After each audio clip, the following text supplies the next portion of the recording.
गावातले शिवसैनिक, कार्यकर्ते, नागरिक देखील जल्लोष करताना आपण पाहिले.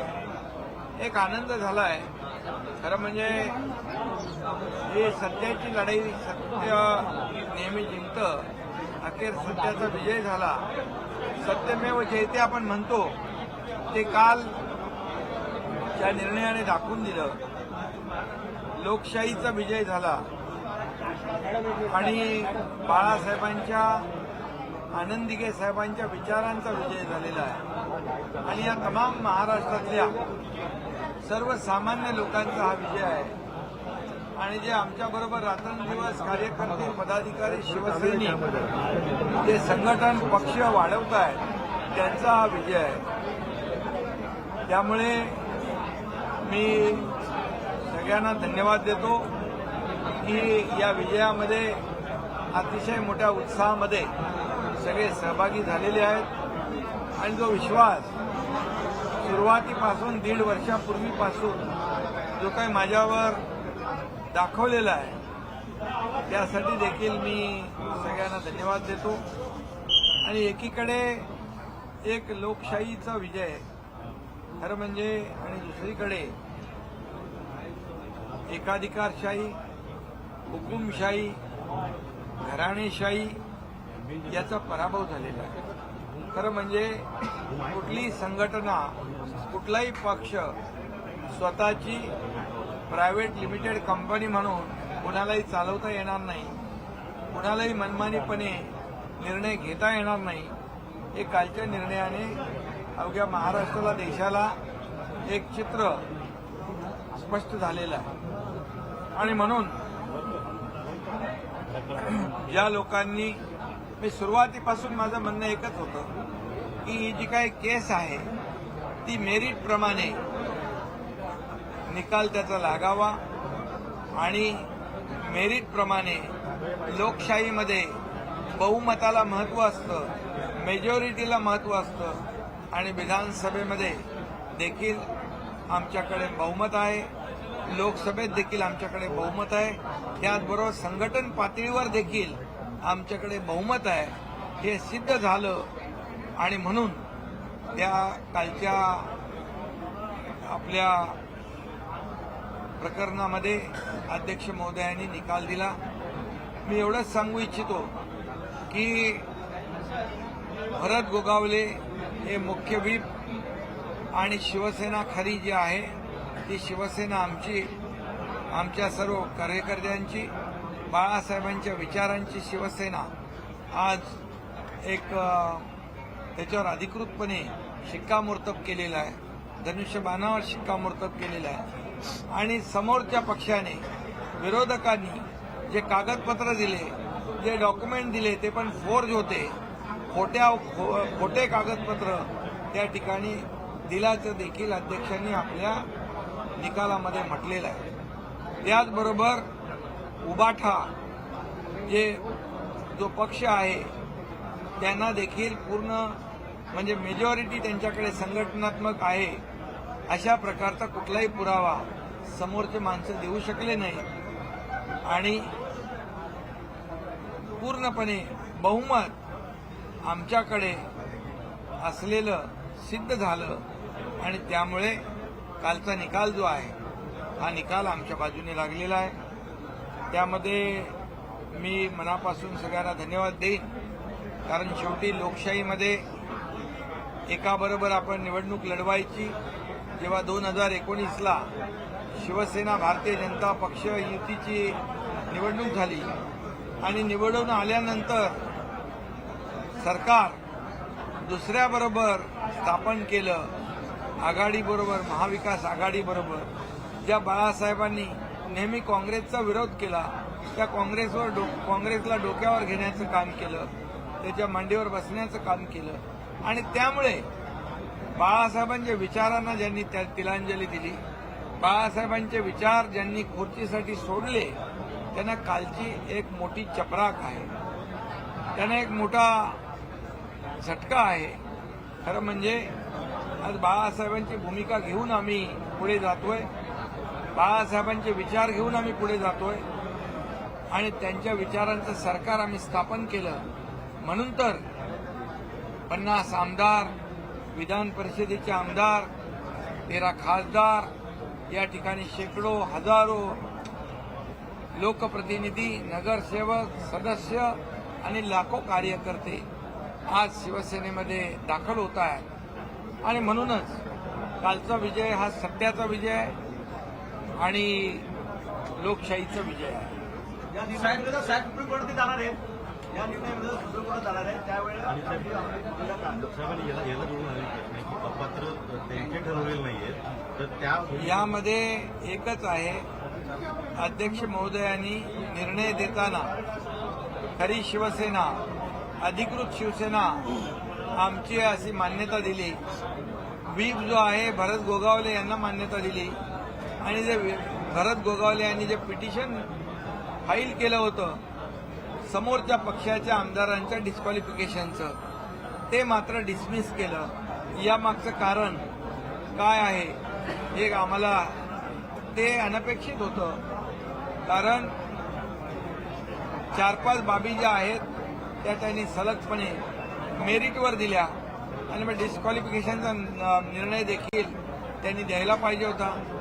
या समोरच्या पक्षाकडून वारंवार होणारी बदनामी, आरोप प्रत्यारोप, मॅच फिक्सिंगचे आरोप, मॅनेज झाल्याचे आरोप, अशा प्रकारचा काही दबाव आल्यामुळे किंवा कसे हा जो निकाल दिलेला आहे समोरच्या विपक्षाच्या आमदारांच्या डिस्क्वालिफिकेशनच्या बाबतीमध्ये आम्ही देखील लीगल टीम बरोबर चर्चा करू आणि चर्चा करून आम्ही पुढचा निर्णय घेऊ.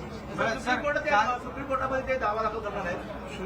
त्याला आपण कसे सुप्रीम कोर्टामध्ये ते लोकशाहीमध्ये प्रत्येकाला मुभा आहे कोर्टामध्ये जाण्याची. जेव्हा जेव्हा त्यांच्या बाजूने निकाल लागतात तेव्हा तेव्हा त्या संस्था चांगल्या असतात. जेव्हा त्यांच्या विरोधात म्हणजे मेरिटवर जेव्हा निकाल लागतो तेव्हा तो निवडणूक आयोगाला चुनाव आयोग काय म्हणतात. काल स्पीकरवर अतिशय खालच्या पातळीवरचे त्यांनी आरोप केले. सुप्रीम कोर्टाला देखील सल्ले देण्याचं काम या मंडळींनी केलेलं आहे. त्यामुळे हे काय करतील हे आपण सांगू शकत नाही. आणि म्हणून ज्या ठिकाणी कुठेही जातील शेवटी मेरिट तपासलं जाईल आणि मेरिट आमच्या बाजूने आहे एवढं मात्र 100% मी पूर्वीही सांगत होतो, आताही सांगतोय की लोकशाहीमध्ये बहुमताला महत्व आहे. लेजिस्लेचर पार्टी म्हणून आणि संघटन म्हणून आज आमच्याकडे बहुमत आहे. त्यामुळे या बहुमत असल्यामुळेच काल अध्यक्षांनी मेरिटवर निकाल दिलेला आहे. परंतु अध्यक्षांवर एक ते घटनात्मक दर्जाचं पद आहे. त्या पदावर बसलेल्या व्यक्तीच्या बद्दल जे काय त्यांनी भाष्य केलेलं आहे हे खालच्या पातळीवरचं भाष्य आहे आणि ही त्यांना आरोप करण्याची जुनी सवय आहे. त्यामुळे त्यांच्या आरोपांना उत्तर मी देत बसणार नाही. परंतु एवढंच सांगतो की या महाराष्ट्रातली जनता सुज्ञ आहे. 1.5 वर्षात जे आम्ही काम करतोय त्या 1.5 वर्षाच्या कामाची पोचपावती या महाराष्ट्रातली जनता नक्की देईल आणि यांना कायमचा धडा शिकवल्याशिवाय या महाराष्ट्रातली जनता स्वस्थ बसणार नाही.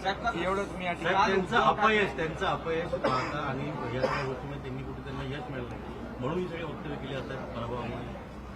नाही, खरं म्हणजे लोकशाहीमध्ये तुम्हाला कसंही वागता येणार नाही, कसाही निर्णय घेता येणार नाही. शेवटी लोकशाहीमध्ये पक्षांतर्गत देखील लोकशाही आहे आणि म्हणून मनमानी पद्धतीने तुम्ही पक्षाचे मालक किंवा स्वतःची प्रायव्हेट लिमिटेड कंपनी असं समजून तुम्हाला वाटेल तेव्हा काही निर्णय घ्यायचे असे घेता येणार नाही.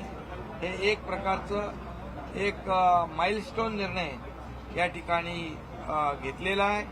खरं म्हणजे एकाधिकारशाही, हुकुमशाही, मनमानी पद्धत आणि घराणेशाहीला मोठी चपराक आहे. काही अशी चर्चा आहे की कालच्या निर्णयानंतर आता उभाटामध्ये मधून देखील काही लोक आपल्याशी संपर्कामध्ये आहेत आणि पुन्हा निकाल आपल्या बाजूला लागल्यामुळे आज देखील एक बैठक बोलवण्यात आली होती ज्यामध्ये देखील काही नेत्यांनी नाराजगी व्यक्त केली होती 2018चे निवडणुकीचं कागदपत्र पुन्हा आपल्यास का गेले का नाही गेले नाही? विचारणा वगैरे केली असेल. आपल्यासोबत येण्याची चर्चा नाही, त्यांचे कागदपत्र म्हणजे घटना आपली खरं म्हणजे प्रत्येक पक्षाची घटना असते. त्या घटनेच्या आधारावर पक्षाचा कारभार चालत असतो. परंतु शिवसेना प्रमुख बाळासाहेब ठाकरे होते तोपर्यंत सगळं व्यवस्थित नियमानुसार सगळ्या गोष्टी होत्या. परंतु त्यांच्या पश्चात मनमानी पद्धतीने कारभार सुरू झाला आणि एक दुसऱ्याच्या बद्दल एक चढाओढ, एक असूया निर्माण झाली.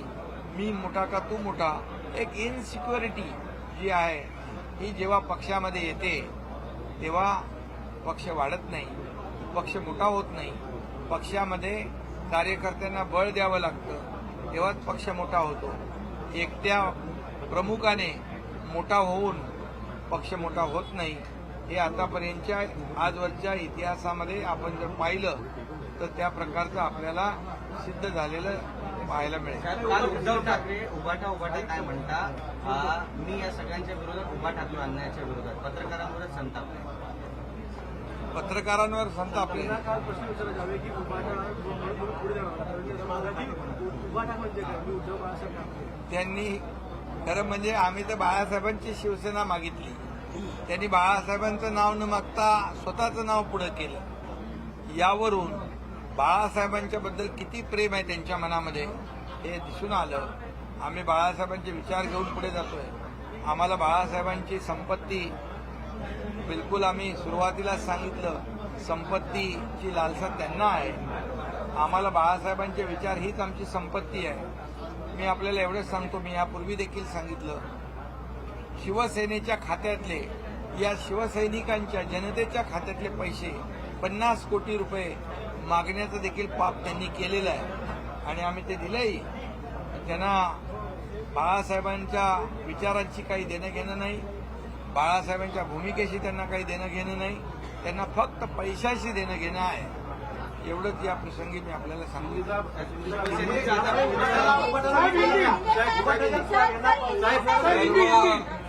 यापुढे सर्व कायदे तज्ज्ञांशी बोलून कायदेशीर बाबी तपासून पुढचे निर्णय आम्ही घेऊ. कल का फैसला जो है ये लोकशाही की जीत है, हमारे तमाम कार्यकर्ताओं की जीत है, हमारे बाळासाहेब ठाकरे जी और आनंद दिघे जी के विचारों की जीत है. और इसलिए मैं इतना ही कहूंगा कि कल लोकशाही की जीत हुई है, सत्य की जीत हुई है और एकाधिकारशाही, हुकुमशाही, मनमानी तरीके से जो कारोबार करते हैं उनकी हार हुई है. ये बहुत बड़ा सबक पूरे महाराष्ट्र ने बल्कि देश को एक माइलस्टोन निर्णय जो है वो कल हुआ है. और इसलिए किसी भी नेता को अपनी पार्टी चलाते वक्त ये मेरी निजी प्रॉपर्टी है, ये प्राइवेट प्रॉपर्टी है, ऐसा समझकर कोई भी निर्णय नहीं ले पाएंगे. ये ऐसी बहुत बड़ी सीख और एक उदाहरण, एक मिसाल कल के फैसले से महाराष्ट्र ने देश भर में गया. सीएम साहब संवैधानिक पद पर बैठे, चाहे आपका पद हो या फिर स्पीकर का पद हो, जिस तरह से कहा गया कि दिल्ली के पिट्टू थे वगैरह, इस तरह के शब्दों का इस्तेमाल किया गया. मांग हो रही है और आपके नेता कह रहे हैं कि आप उनके खिलाफ विशेषाधिकार कानून का उल्लंघन का हम लोग प्रस्ताव लाएंगे. बिल्कुल, इसमें जब भी उनके हित में फैसला होता है तो संस्था अच्छी होती है, न्याय व्यवस्था अच्छी होती है. लेकिन जब मेरिट पे फैसला होता है तब वो संस्था भी गलत हो जाती है, न्याय व्यवस्था के ऊपर भी आरोप लगाते हैं और स्पीकर के ऊपर भी बहुत ही निचले स्तर के आरोप लगाए हैं. ये उनकी पुरानी आदत है, यही उनकी फितरत है और इससे उनसे और क्या अपेक्षा हम कर सकते हैं. ये जब हार जाते हैं, जब उनके खिलाफ फैसला होता है तो ये सब लोगों को के ऊपर आरोप लगाते हैं. सुप्रीम कोर्ट तक के लोगों को भी, सुप्रीम कोर्ट को भी यहाँ पर मार्गदर्शन और सलाह एडवाइस देने का भी काम उन्होंने किया है। अभी इनसे क्या और उम्मीद कर सकते हैं हम।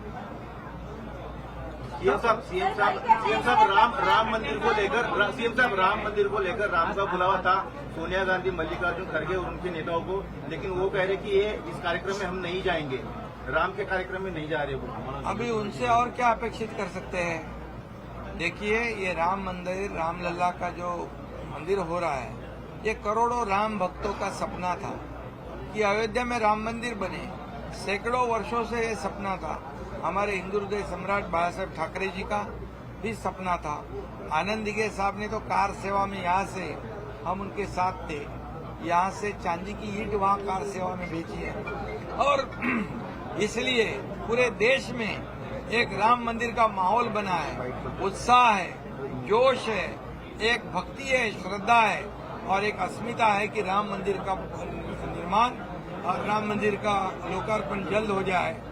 और मोदी जी ने वो करके दिखाया है। ये पूरे देश को मोदी जी के ऊपर बहुत गरूर भी है और अभिमान भी है कि करोड़ों राम भक्तों का सपना, हमारे बाला साहब ठाकरे जी के सपना, सभी लोगों का सपना उन्होंने पूरा किया है। और जो राम मंदिर के दर्शन को नकार रहे हैं, उनके साथ महाराष्ट्र में कौन अलायंस में, कौन गठबंधन में है, जो हिंदुत्व की बात करते हैं, जो राम के मंदिर को नकारते हैं, उनके साथ गठजोड़ करते हैं। इससे और दुर्भाग्य क्या हो सकता है। सीएम साहब गुजरात कांग्रेस के अध्यक्ष हो या फिर राजस्थान कांग्रेस के नेता हो, तो कांग्रेस के नेता होने के बाद कह रहे कि हम राम को मानते हैं और कांग्रेस ने जो पार्टी ने जो फैसला लिया है वो गलत है, लेकिन यहाँ के लोग नहीं बोलते, जैसे कि आपने कहा। तो यहाँ के लोग के एक द्वेष भावना है उनके दिल में मोदी जी के बारे में।